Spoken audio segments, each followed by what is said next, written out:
AO Beats like found my like a Lana Del Rey remix on this like channel on YouTube called like Moomba Blasta.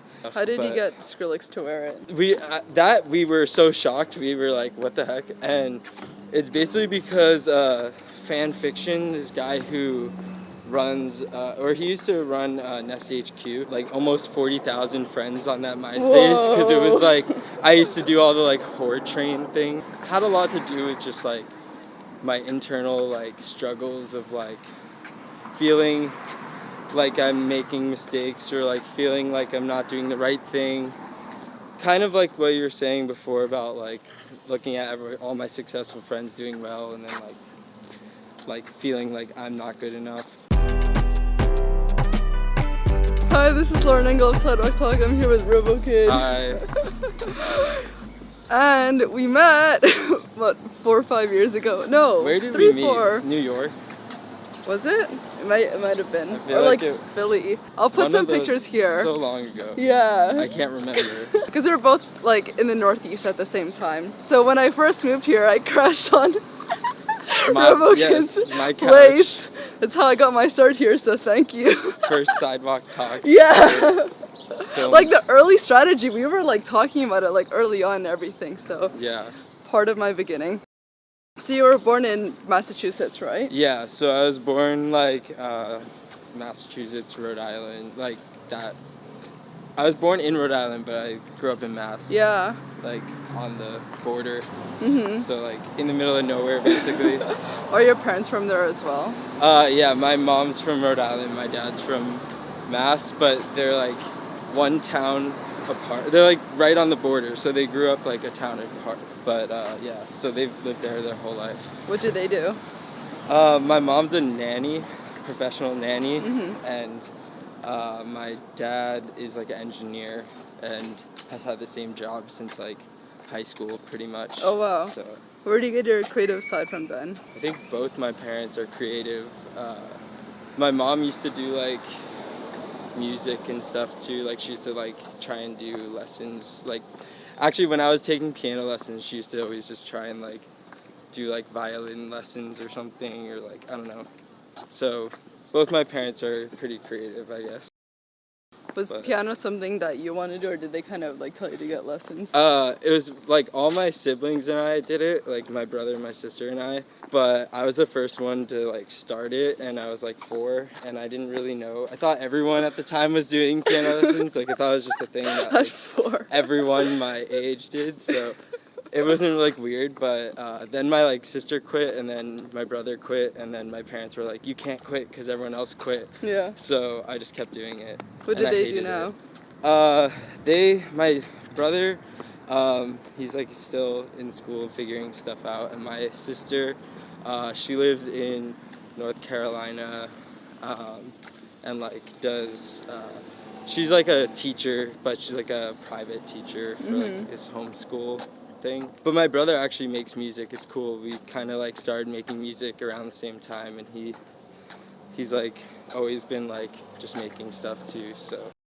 And then early on you were into like those video games or like 8-bit stuff, right? Yeah, so like one of the first like when I first discovered like electronic music, aside from like Eiffel 65 and like that stuff when I was like a kid, was like chiptune music on like MySpace. So like there's like Unicorn Kid and like Saber Pulse and like Henry Home Suite were like some of the people I used to listen to, and they were like just like used to make video like stuff off the Game Boy. There's like this like cartridge thing called LSDJ, and you plug it in and it just like turns your Game Boy into like a synthesizer. And I always wanted to do it, but I never had like, I was too young to order things offline, so like I couldn't order it offline, and my parents wouldn't get me it because it was like a sketchy website.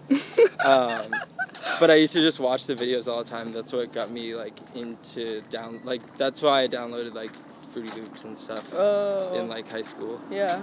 How do you describe yourself back then growing up? I feel like I didn't know who I was or what I wanted. Like I would try and like fit in with like sports people, but I hated sports, but just like because I thought it was cool. But and they like I don't know, I had a bunch of different groups of friends, but like I would always, like after school I would just like hide in my room and just go online and just go on like MySpace and like lead like a second life almost.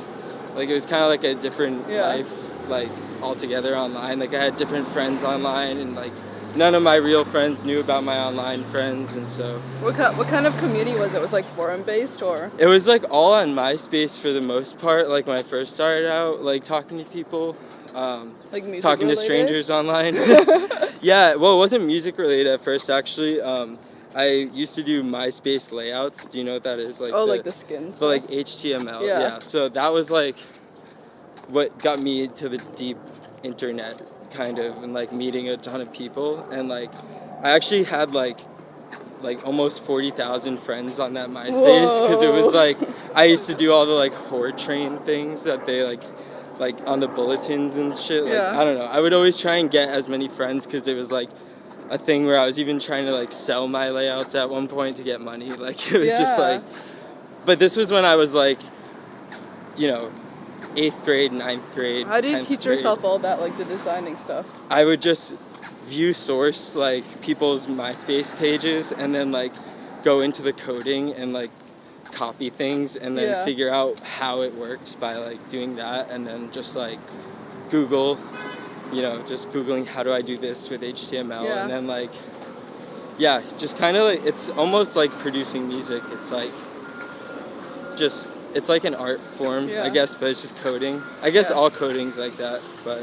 What attracted you initially to that like graphic design world online? I think it was just the aesthetics and the visualness. Like, I really liked the concept of having your own page online that you could just do whatever to, and like having your own website is weird, or like at the time wasn't really a thing, and there was no Facebook or anything like that. And I think it just, being young and like being able to like pick your music for your page and like change the look of it, and like figuring out cool stuff no one else could do on their pages was fun. And then also like doing it for all my friends at school, because like I was like the one kid who knew that. But now I think about it, it's like just so lame. But like I think it's so cool. It's funny. I don't know. But yeah. Yeah. And then back then you were listening to like Timbaland, but also like emo rock stuff, right? I was into everything. I mean, my friends on my street really like had like, one of my friends super into rap and showed me like Gucci Mane, this is way back, like G Unit is what I meant to say. So like G Unit and like Eminem and all that, and like just really old stuff. And I remember even buying like a Destiny's Child CD and like a Nelly CD like when I was like 10 or something, because like I don't know, I remember just listening to the radio a lot, and like there was like a rap station too that would always play like really good like hip hop and stuff. And then like also I was really into like emo music, because my sister's boyfriend was in like a band, and was like, I thought he was like the coolest person ever. So like, because I think when you're like a kid you kind of just look up to like older people. So I was just really into like hardcore and emo music for a minute too. It's kind of like I was all over the place, but I thought it was cool that like I was into like everything and didn't just pick one thing. Were you ever into bands then? I wanted to be in a band, but I was too shy, and I felt like I didn't have anything to offer because I didn't know how to play guitar, and I didn't realize that like synthesizers were gonna be cool, or like even what they were at the time. And like I mean, I don't know, I ended up starting like a band eventually with like a couple of my friends in like 10th grade or 11th grade, and it was more like electronic though. It was more like Breathe Carolina and like the early like emo like auto-tune, like, so it's kind of funny because it's like almost full circle to like I was just gonna say what that. I'm doing now, but like that's like what I used to do like in high school. Yeah. But I would never sing. It would always be like I made my friend sing, because I was like I would write some of the songs, but like I was like, I have never singing, like I suck, and like I can't do it. What were your favorite subjects back then? I really like history actually. yeah, I like history. Yeah. That was like one of my favorite subjects. But you didn't want to study it at UMass? Amherst? I just didn't know what I would want to do with it, and then I also was thinking like, why live in the past when we have so many problems now, or just there's so much going on now. Like, I don't know. I just think like we can learn from the past, and like it's interesting, and that was like my favorite subject. But I didn't really, unless I were to be a history teacher, which would be dope. I've thought about that. Yeah. I haven't thought about that in a while, but yeah, that used to be something. And then before like UMass Amherst, you went to a different school, right? Or was I went to Arizona State. Yeah. like my first year, and like did the whole like join a frat and like party and like I went to school for business first there, and why Arizona State though? Yeah. Because they gave me money and I wanted to go far away. I was just kind of like fed up with like my hometown, and like I think at the time like I didn't appreciate what I had out there, and I kind of also just knew there was like so much more that I hadn't seen yet. Like at the time I hadn't even really been like to the West Coast. I'd never been to like California, so like Arizona sounded really cool, and I was like, word, but I'd never been there. So after like a year of that, I was kind of just like, I don't really know if this is for me. Yeah. And then like I wanted to go to school for music at the time. Like that was around the time when I was like, okay, like music is definitely what I want to do. But you know, it's so hard to like commit to that and also get like parents on board if like there's no like job prospects or whatever. So that's why I ended up just going to UMass and just studying like psychology. But I ended up leaving there too because I spent too much time like working on music and not going to class. Yeah. And then was it during that? So like ROBOKID happened. Was it like sophomore year, or was it like way before that? It was way before that. I came up with the name like it was like while I was at Arizona State. Oh. So it was like 2011, but. And that was when I really started like coming up with like what sounds I wanted to do, but I mean it's kind of evolved now, obviously. But back then I wanted to do like more of like the chiptune stuff mixed with like I don't even know. Like I was just kind of like, you know, learning production, and like the name kind of just came out of just like seeing like my friend wearing a shirt that said Kid Robot, and I was like, whoa, that's cool. And then I kind of just switched it around, and then like I don't know, found meaning in it. So yeah. Why psychology? I just like I thought it was interesting because, well, actually, you know, the real reason is because it was the only major that I could get into with my GPA, because I had a really bad GPA. Which is funny because in high school, like I had like a 4.0, but then I just kind of just gave up. Also, high school is way easier. But yeah, I don't know. I just did psychology because I thought it was interesting, like how people think. I think it's because I think a lot about just like I overthink, and like a lot of my family has like, you know, mental health issues, and a lot of my friends and I feel like everyone to some degree has, you know, their own stuff going on up there. So I think like that was just interesting to me. And then was it in like that area that you met, like was it listed contingency and like oh yeah pace? Well, actually, so that was around, so after that was like a little bit before I met Andrew or AO. So I met Dustin, who runs Lifted Contingency, which is like, for those of you who don't know, is like it's like a collective, and back then they were doing like, it was like footwork and like Jersey Club and like all that stuff in 2013 that was like cool. So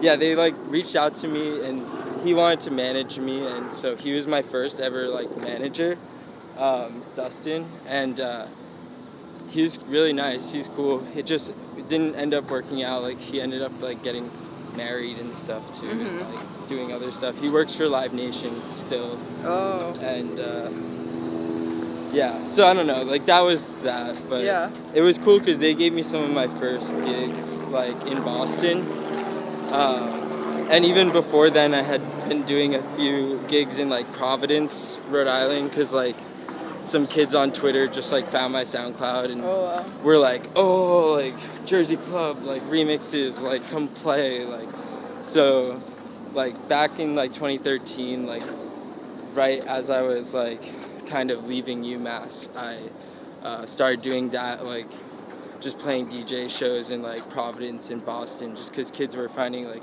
my SoundCloud, and like I didn't even really have like that much on there. I mean, it was just a lot more like just remixes and stuff that people wanted to like, I don't know. It was a different world back then. Yeah. But it was fun, yeah. And then, did you move back in with your parents, or were you just like living alone? Or? So I moved back in with my parents like around that time when I was DJing, and then about like almost a year later, I ended up just moving to Boston because I met other friends through Dustin, the Lifted Contingency people. So I met more friends in Boston, lived with them. They're still some of my best friends. And they all taught me how to DJ, actually. Oh. Like, they taught me how to actually, like, use CDJs and, like, be a real DJ. And, like, that's who, like, when Chris and Ao and, like, Sajib came to, like, first stay with me in Boston, like, they stayed at that house. So, yeah, just a lot of things happened around that time where I was meeting everyone. And, yeah, were you working other jobs at that time, or? Yeah, so I was working at, I had a few different jobs, like, throughout that time. It was, like, Best Buy, and then I worked an overnight job at Best Buy, which was, like, I worked, like, 12-hour shifts from, like, 9 p.m. to, like, 9 a.m., and then would go sleep all day and, like, live in a hotel, and it was, like, the craziest job. So I left that, and that was around the time Moving Castle was like starting. I was doing that job and like just up all night talking to like Kappa Kavi and J-Lo in like the Netherlands, just like it's like 4 a.m. here and like whatever time there. But yeah, I think a lot of people who like we haven't said on our channel, but like how did Moving Castle happen? Manila Killa and AO Beats had been friends already. AO Beats like found my like a Lana Del Rey remix on this like channel on YouTube called like Moomba Blasta, and I tried to find the video, but I think they took it down. But it was like an old remix in like 2013. So around that time when I was like just DJing and doing weird stuff, and he was just like, hey, we both go to UMass, like, because he saw that I was from, like, Amherst on my SoundCloud, because for some reason I put, like, Amherst. I would always change it, like, from, like Amherst, or, like, to try and sound cool, I'd put, like, Boston, even though I wasn't from there. And so, like, I had it say Amherst for once, and I'm glad it actually said where I lived, because he was like, yo, I live there, too, like, let's meet up. So we met up and talked, and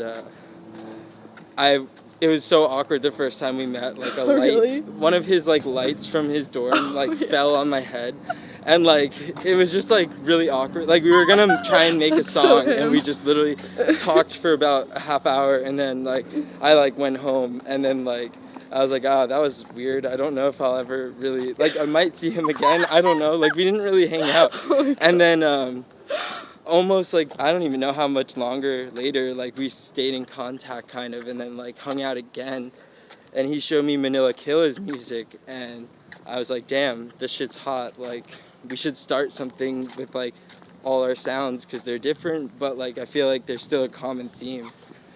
And so it was gonna be like the three of us, and then we were gonna try and like find some other people, and then it just kind of went like out of control when everyone wanted to be a part of it, and then we kind of just like, how are you even like gaining momentum from the onset? Like at that time people didn't really even know you guys. Yeah, I mean we had like a little bit of following each, but it was very small. And I think the thing was like when we packaged all of our music together as compilations and like reached out, if you just recognize like one or two names on the compilation, then you'd be like, oh, let me check this out. And so, I mean, I think it was a bit luck and just like doing, that stuff was popular back then, and I feel like we hit it at the right time, I guess. But I don't know. I mean, I still feel like it was a slow, like, build. Like, I feel like it didn't initially just all of a sudden become this thing. Like, the first, like, compilation, we switched the artwork, like, twice within, like, the first week. So, like, I don't know. We didn't really have anything together, like, at that time, I guess. It kind of just happened. Yeah. How did it click to you to start merch?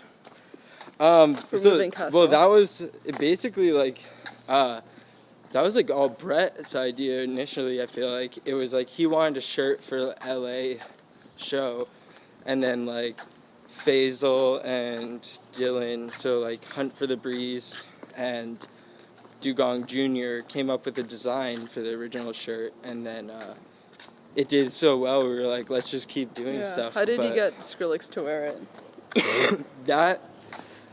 We were so shocked, we were like, what the heck? And it's basically because Fan Fiction, this guy who runs, or he used to run Nest HQ, he's a really good friend of mine.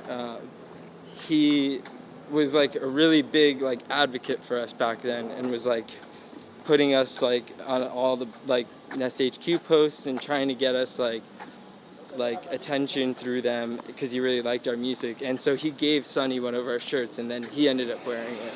And that was really cool because like we saw it in like some interview, and we're just like, damn, like that's just like. And you wore it to some shows.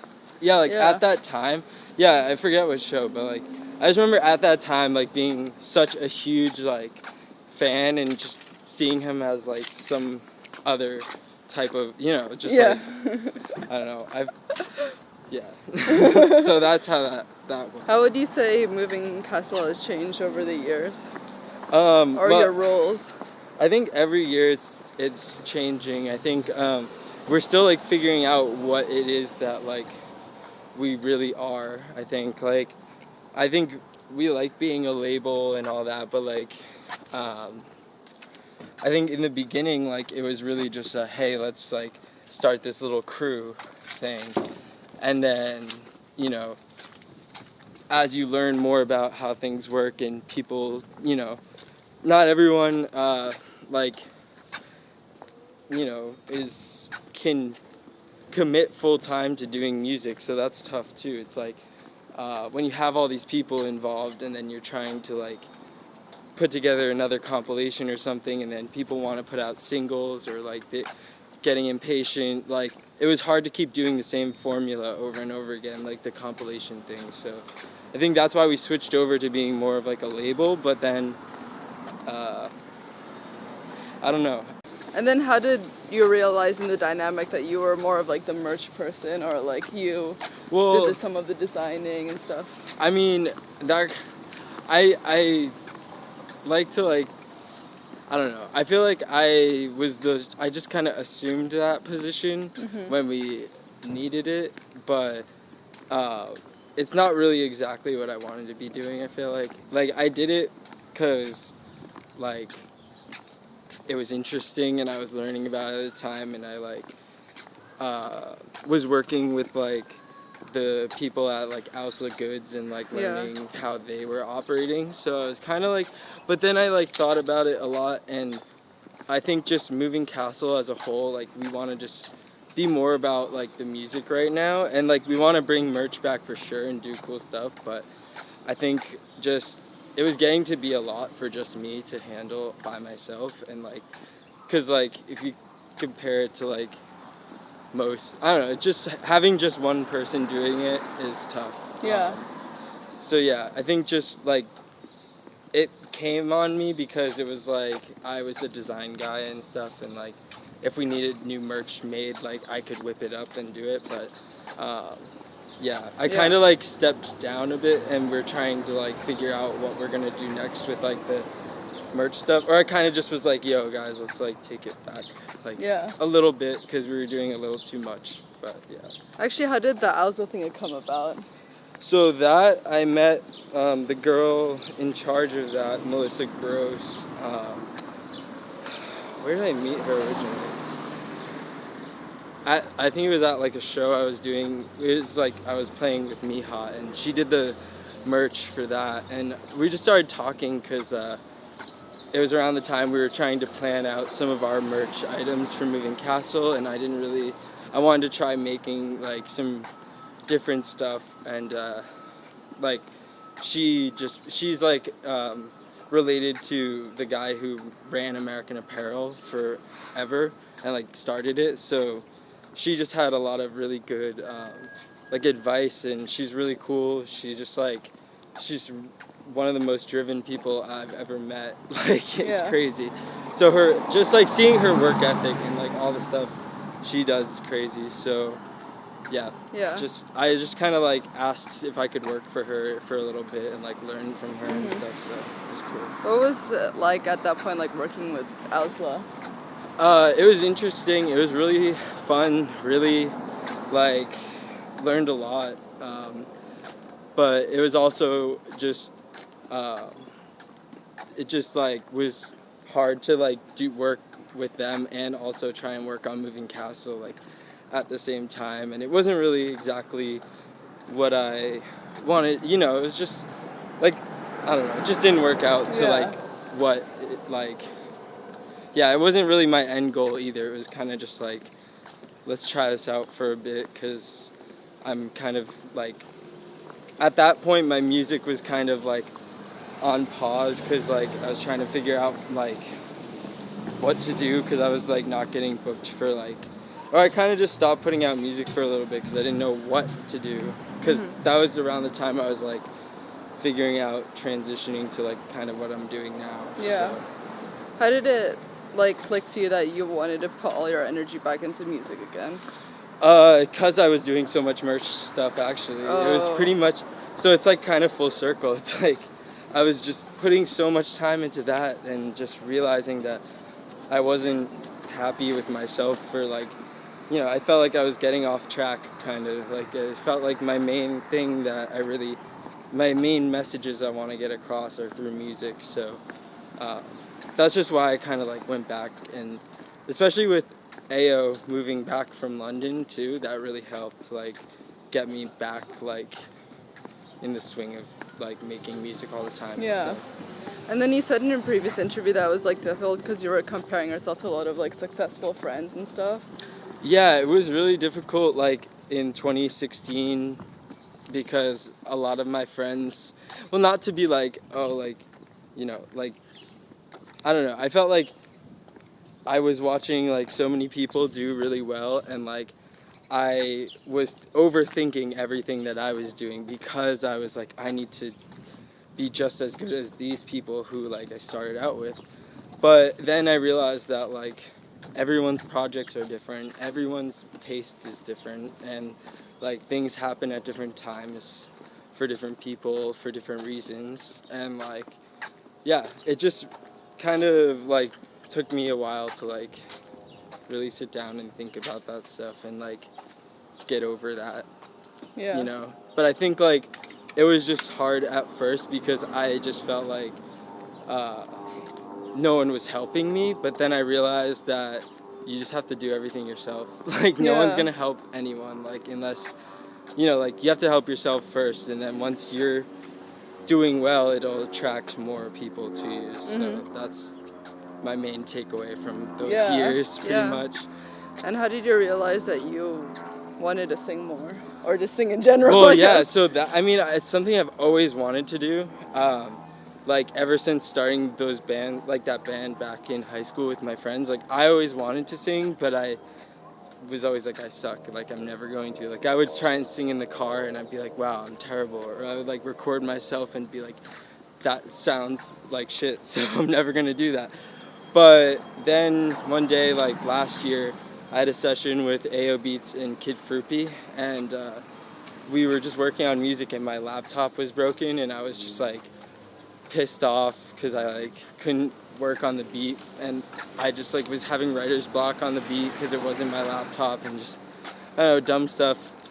I was just getting in my head, and then I texted Drew, my manager, that I was like, just like, annoyed, and he was like, just try writing lyrics, like, and make like Kid Fruity sing or something, because like at the time, like, I thought he was the only one in the room who could sing, and then Andrew told me, like, you sing it, like, you wrote it, you try and sing it, and then he made my voice sound pretty good, and I was like, damn, like, I don't know. And so from that day on, I kind of just kept trying to like learn singing, and even like, I don't know, it's funny to listen back to the stuff I was doing like almost a year ago, like the early singing stuff, to like now. It's funny to listen to like how I've learned how to sing.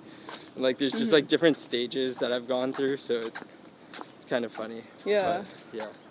And for your Apart EP, what were the main like themes or ideas behind that?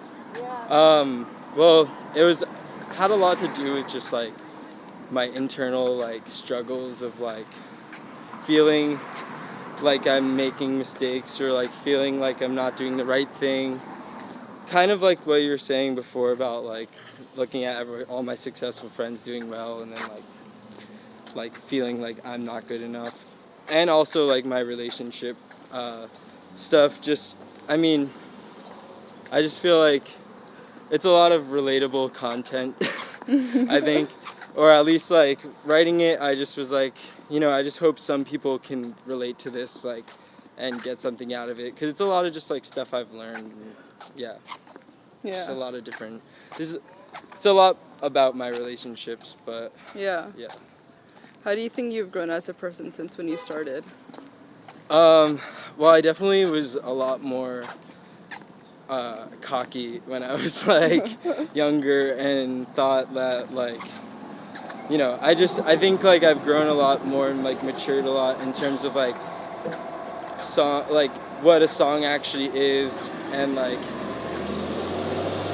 I don't know, just like overall like I guess you can just hear it in the music too if you listen. Like it's a lot more mature now, like just the direction I'm going, I think.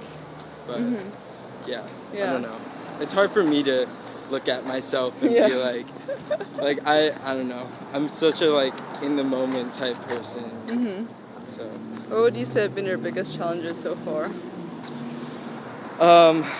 Definitely myself, like believing in myself. I think it's like really hard to just like, sometimes you just get discouraged, and like you need someone else there to be like, no, this is good, like what you're doing is good, like don't give up. Like sometimes if you don't, like, I think sometimes I just like am alone too long, and then like have self-doubt and like start getting depressed, and I'm like, you know, like shit, like am I just wasting my time here? Like what am I doing? Does anyone even listen to like what I'm doing? But it's cool to see like the feedback from the EP and stuff, and it was good to like finally put out all that music again and stuff. Good. So I think it's just a good start to the year, and like we've been making so much crazy stuff, like even this week. So, like hearing all this sneak peeks, this unreleased stuff.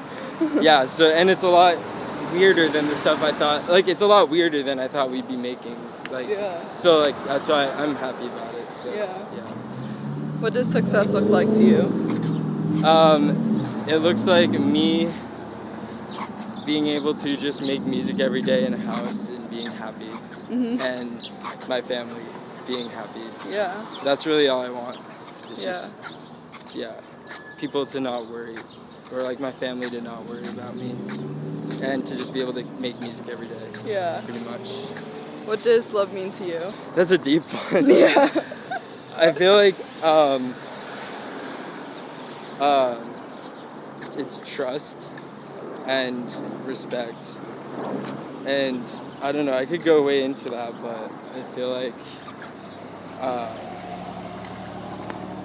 for a while I guess I didn't really know what it was, or like like I feel like being able to just tell or talk about anything, I think is and not hiding anything. So that's Yeah, I like that. I guess that's really what it boils down to, and that's why I don't know. Like I always say, like I love you to like all my friends and shit. Like I feel like it's just like a thing. Like we all do around here. Mm-hmm. So I don't know. Last question. What do you want to be remembered for? Like not being a bad person, Mm-hmm. or like be remembered as like someone who made like a positive impact on like certain people's lives, like especially like these artists that we're like bringing around and trying to develop. I think like, yeah, that's what I want us, well, me and Moving Castle, I think, to be remembered Yeah, for. I love that. Thank yeah. you so much. Yeah, no, thanks. Thank Bye, you. guys.